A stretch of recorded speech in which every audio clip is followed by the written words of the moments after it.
Nigeria Railway Corporation has taken delivery of 6 new long-distance passenger coaches and new sets of 2 diesel multiple units to boost service delivery in the intra-city routes in Lagos. This story is not about the 2014 achievement of the Nigerian Railway Corporation on the delivery of these coaches, or the promise of full takeoff within a month of this report. Neither is it about the subsequent shows where the federal government in the past presented same, with a promise that it will be the beginning of new things. I want to congratulate Mr. President and all Nigerians for this fantastic provision of railway coaches after the rehabilitation of the rail lines in this country. It is not about the attempts to concession the Railway Corporation, a plan which is yet to materialize. We have been talking behind the scene with some of the companies that will be taking over the railway and run it and manage it much better than we are doing now. This story is not about people turning railway lines into markets,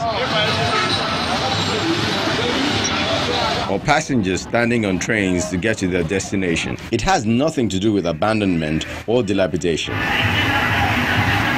Nor does it have any connection to the need to decongest the roads, which have been taken over by heavy-duty vehicles.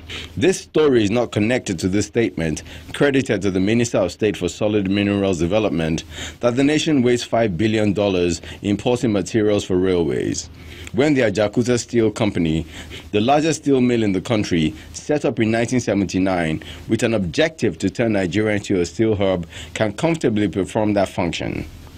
Unfortunately, it is not known to have ever produced any steel.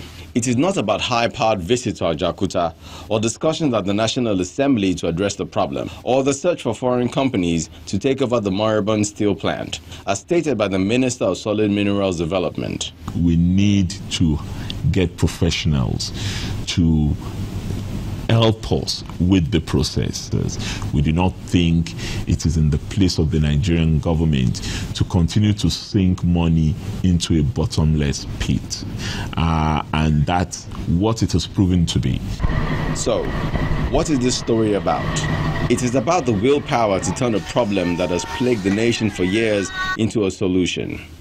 The Nigerian Railway Modernization Project Abuja. The courage of those in authority to revamp a sector that can provide jobs, connect the country, ease traffic woes, and generate billions for Nigeria's GDP. When all this happens, then there will be a story to tell. For the big story, Orolu Ashonibare, Channels Television News.